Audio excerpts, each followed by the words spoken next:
Hello प्यारे दोस्तों। देखिए यहाँ पर जो कि अध्याय नंबर 1 है फ्रांसीसी क्रांति। और दोस्तों ये क्या हमारा इतिहास के अंतर्गत आता है। सामाजिक विज्ञान यह बुक है, लेकिन इसके अंतर्गत फ्रांसीसी जो वो क्या है, इतिहास है। देखिए आपको कि भारत एवं समकालीन विश्व भाग जो दिया है वो इतिहास निदानात्मक कक्षाओं हेतु मॉड्यूल आपका दिया है।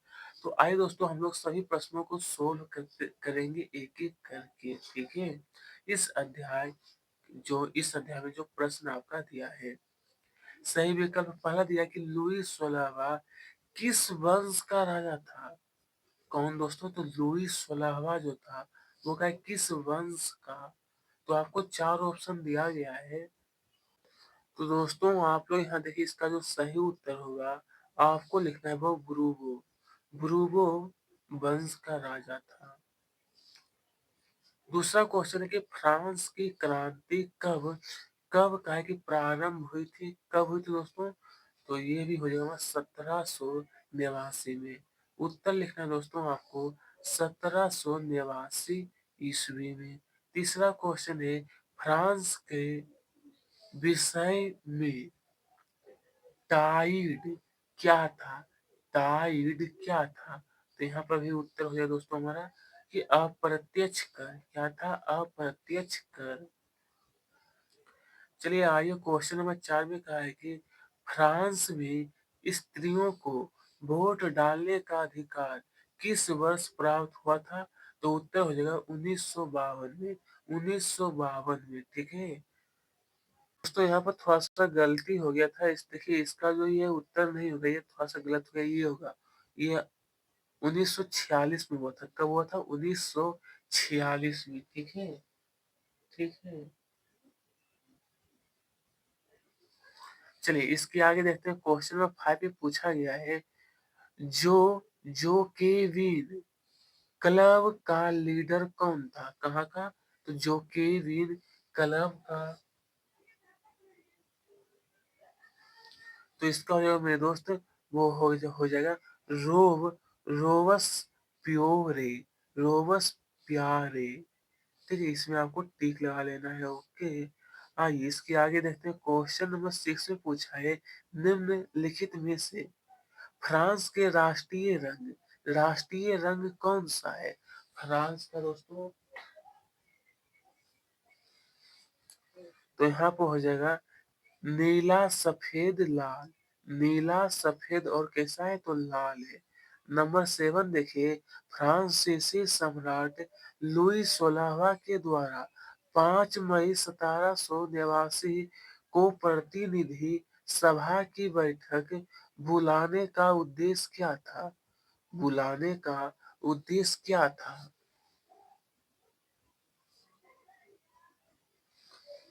तो यहाँ पर हो जाएगा दोस्तों नए कर लगाना। क्या था? नए कर लगाना। क्वेश्चन नंबर 8 में कहा है कि कौन सा सिद्धांत फ्रांसीसी क्रांति का नहीं है। कौन सा सिद्धांत? तो यहाँ पर हो जाएगा हमारा दोस्तों साम्राज्यवाद। कौन सा? साम्राज्यवाद, ठीक है। क्वेश्चन नंबर 9 में कहा है कि द द स्फीट ऑफ लोज की रचना की। इनकी जो रचना है,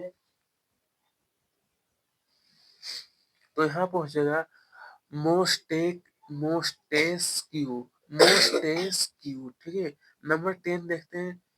यहाँ पर पूछा गया कि लामी द पपल नामक पत्र के प्रकाशन का कार्य किसने आरंभ किया। किसने आरंभ किया? तो यहाँ पर होगा जॉन पाल मरा। जॉन पाल मरा। 11 नंबर, स्टेट जनरल का अधिवेशन हुआ था। स्टेट जनरल का जो अधिवेशन है वो यहाँ पर उत्तर आपको लिखना है कि स वाला ऑप्शन बिल्कुल सही है। स वाला वर्षीय क्या होगा? वसीय वसाय। वसाय आपको बताएगा इसका उत्तर। इसके आगे मेरे दोस्त पूछा है कि द सोशल कॉन कॉन्ट्रैक्ट की रचना। तो यहाँ पर जो आपको भरना है एक एक करके मैं बता रहा हूँ आप सभी को। मेरे दोस्त आपको यहाँ पर जो भरना है वो यहाँ पर ध्यान से देखिए और उत्तर लिख लेना है। उत्तर में जो लिखना है कि Jean Jacques Rousseau, Jean Jacques Rousseau. दूसरा क्वेश्चन है वास्तिल, वास्तिल का जो पतन हुआ था दोस्तों वो यहाँ पर भरना है राजनीतिक उत्पीड़न के अंत का प्रतीक है। किसका? उत्पीड़न के अंत का। तीसरा नंबर वास्तिल का पतन यहाँ पर हो जाएगा 14 जुलाई 1789 में हुआ था। राष्ट्रीय सभा ने नेशनल असेंबली में मानवीय अधिकारों की घोषणा यहाँ पर 1789 में की थी। नंबर 5 फ्रांस में आतंक का राज। तो दोस्तों उत्तर यहाँ होगा जेकोबिन। क्या लिखना है? जेकोबिन। यहाँ पे फिर देखिए नंबर 6 जो देख रहे हो यहाँ पे होगा the social contact, the social contact. ठीक है। उसके बाद यहाँ पर क्वेश्चन नंबर 7 का उत्तर लिखना है कि 1815 में वाटरलू के युद्ध में यहाँ पर मेरे दोस्त उत्तर लिखना है नेपोलियन, नेपोलियन बोनापार्ट की हार हुई थी। 1804 ईस्वी में नेपोलियन बोनापार्ट ने खुद को फ्रांस का सम्राट घोषित किया। इसके आगे देखते हैं यहाँ पर फ्रांस के सामाजिक संरचना के मध्य वर्ग में पादरी शामिल थे। यह असत्य है। यह क्या है? असत्य है। दूसरा क्वेश्चन देखते हैं नेपोलियन 1804 में फ्रांस की गद्दी पर बैठा। यह बिल्कुल सत्य है। यह क्या है? बिल्कुल सत्य है। तीसरा क्वेश्चन है नेपोलियन को यूरोप के आधुनिकीकरण का अग्रदूत माना जाता है। यह भी सत्य है। यह भी क्या है? सत्य है। फ्रांस की क्रांति 1789 ईस्वी में हुई थी। यह भी सत्य है। नेपोलियन को कैदी बनाकर सेंट हेल, हेलेना द्वीप भेजा गया। यह भी सत्य है। यह भी क्या दोस्तों? सत्य हो जाएगा।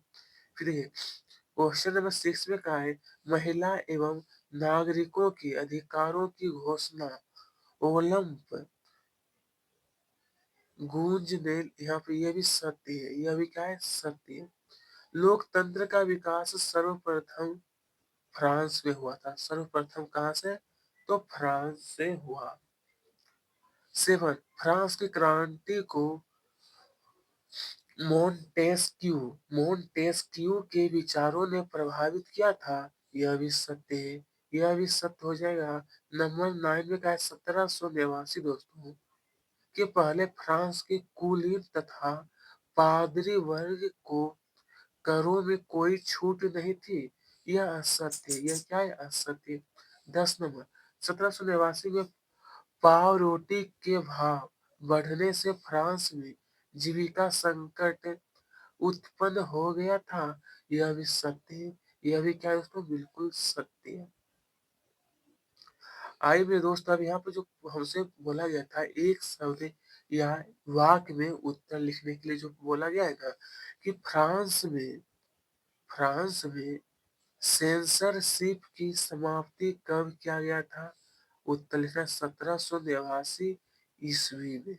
1789 में। दूसरा क्वेश्चन है मेरी एंटोइनेट कौन थी? उत्तर लिखना है वह फ्रांस के राजा लुई 16वां की रानी थी। तीसरा क्वेश्चन है राजा के द्वीप देव देवीय और निरंकुश अधिकारों के सिद्धांत का खंडन किसने किया था? तो यहाँ पर होगा जॉन जोक रूसो ने। जॉन जोक रूसो ने। क्वेश्चन नंबर 4 में कहा है फ्रांस में पुरुष एवं नागरिक अधिकार घोषणा पत्र। इसका आंसर होगा ये वाला नेशनल असेंबली द्वारा।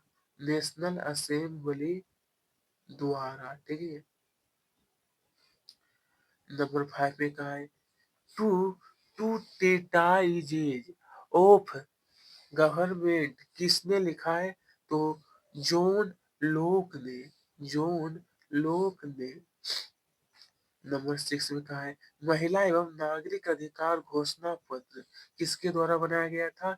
किसके द्वारा? तो यहाँ पर ओलंप डी गूंज द्वारा, ओलंप डी गूंज द्वारा। नंबर 7 में कहा गया है 1700 में दोस्त 1781 ईस्वी से 1794 ईस्वी तक फ्रांस में चलने वाली मुद्रा जो था उसे हम लोग कहते हैं असाइनाइट, असाइनोट। नंबर 8 में कहा है दोस्तों शक्ति विकेंद्रीकरण, ये जो दिया विधायिका, कार्यपालिका, नगर पालिका में विभाजन का सिद्धांत किसने प्रतिपादित किया? तो उत्तर लिखना कि मोंटेस्क्यू, मोंटेस्क्यू ने, ठीक है। अब आइए नंबर 9 में कहा है कि 1791 ईस्वी में फ्रांसीसी संविधान के अनुसार फ्रांस की सरकार का स्वरूप कैसा था? तो यहाँ पर उत्तर हो जाएगा सीमित राजतंत्र, सीमित राजतंत्र।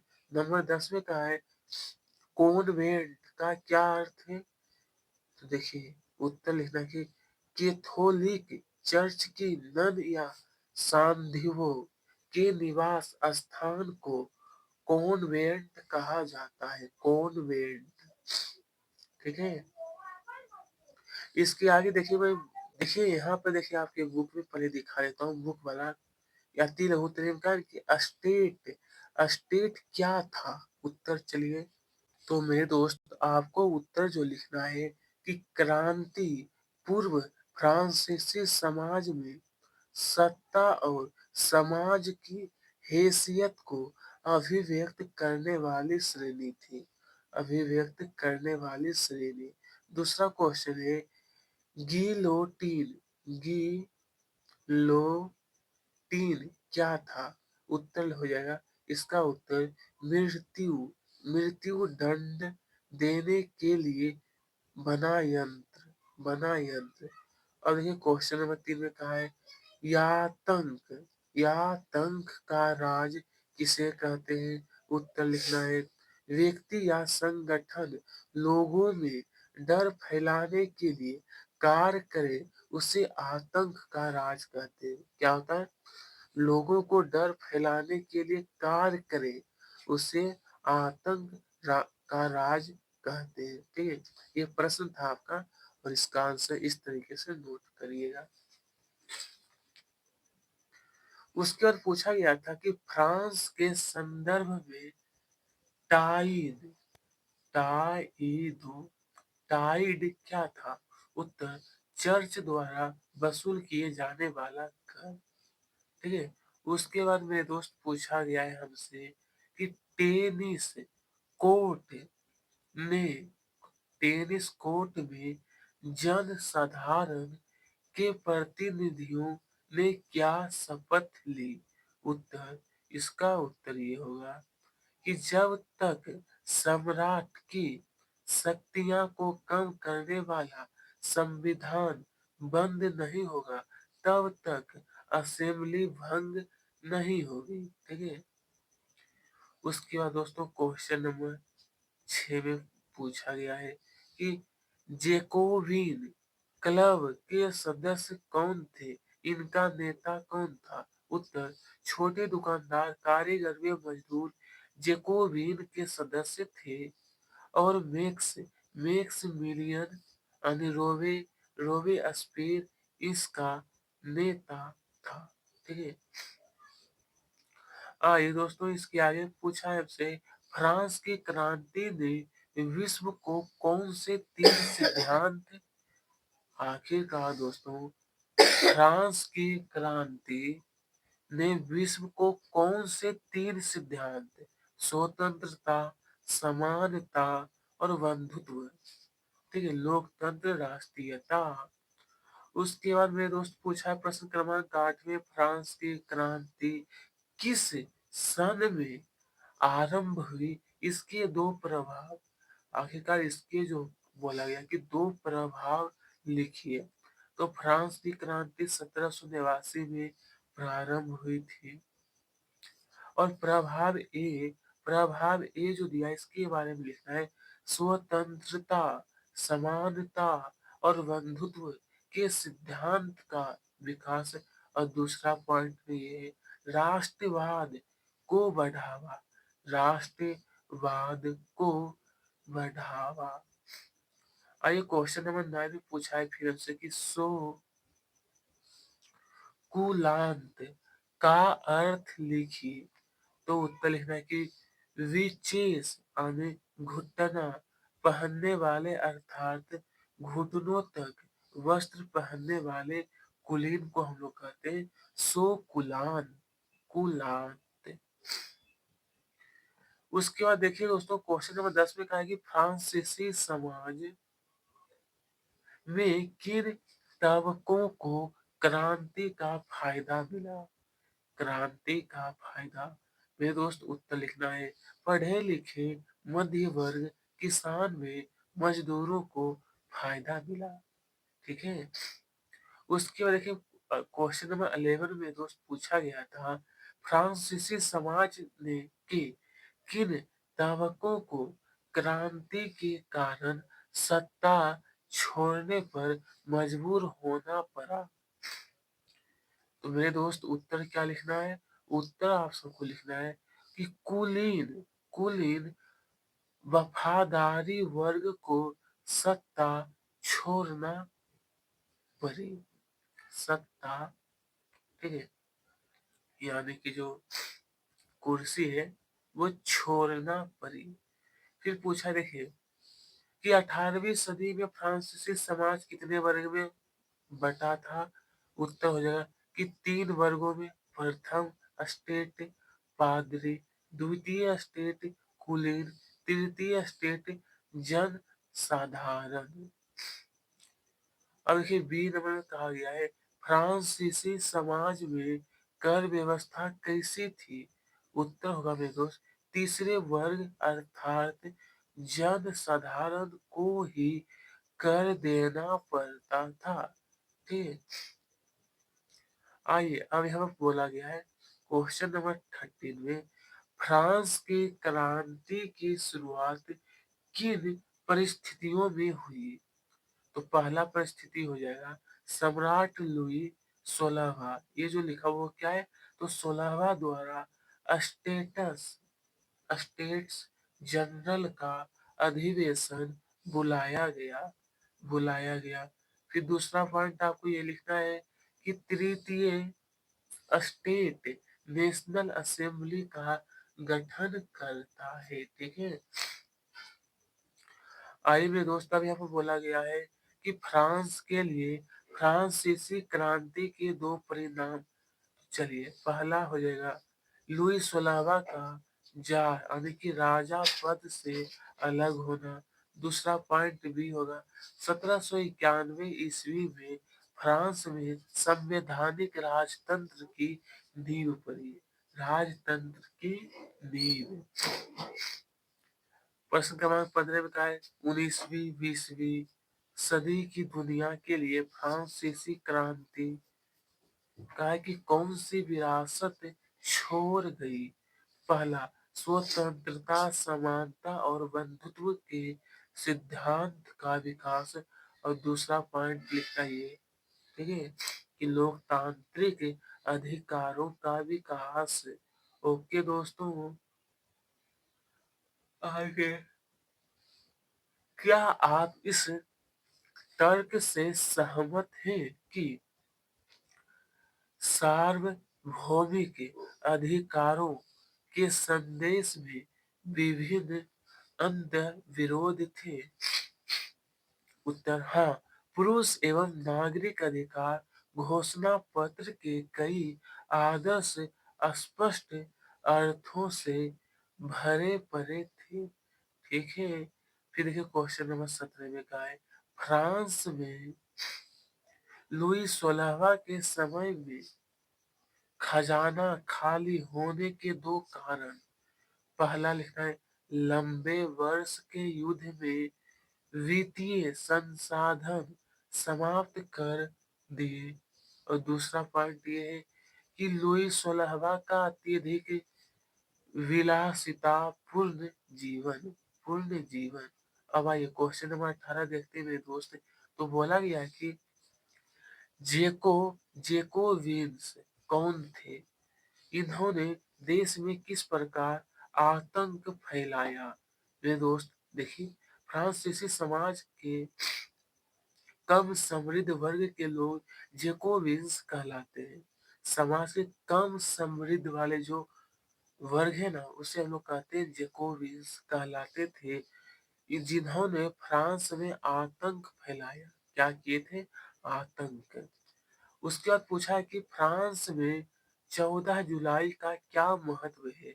फ्रांस में उत्तर 1789 की फ्रांसीसी क्रांति के दौरान वास्तिल के दुर्ग का पतन हुआ, इसलिए फ्रांस में 14 जुलाई का महत्व है। 14 जुलाई का क्या है? तो उनका महत्व है। ठीक है। फिर पूछा कि रूसो कौन था? अब दोस्तों हमसे पूछा गया है आखिरकार कि रूसो कौन था? फ्रांस की राज क्रांति में इसका क्या योगदान है? तो मेरे दोस्त उत्तर लिखना है। रूसो फ्रांसीसी दार्शनिक था। उसने फ्रांसीसी जनता को जागरूक करने का कार्य किया। उसने क्या किए थे? तो फ्रांसीसी जनता को जागरूक करने का कार्य। उसके बाद क्वेश्चन नंबर 21 में मेरे दोस्त पूछा गया था कि यहाँ पर कि Monte Monte askew Monte askew के विषय में आप क्या जानते हैं? तो आइए, मोंटे अस्क्यू फ्रांस का राजनीतिक विचारक, दार्शनिक दार्शनिक, न्यायविद एवं उपन्यासकार था। उपन्यासकार। तो ये क्वेश्चन नंबर 22 में पूछा गया है फिर कि डायरेक्टरी डायरेक्टरी शासित फ्रांस पर संक्षिप्त टिप्पणी लिखिए। उत्तर जेकोबिन सरकार के पतन के बाद फ्रांस का शासन मध्यम मध्यम वर्ग के संपन्न लोगों के पास आ गया। उन्होंने 5 सदस्यों वाली एक कार्यपालिका डायरेक्टरी को नियुक्त किया, जो फ्रांस का शासन देखती थी। क्या चीज दोस्तों? फ्रांस का शासन।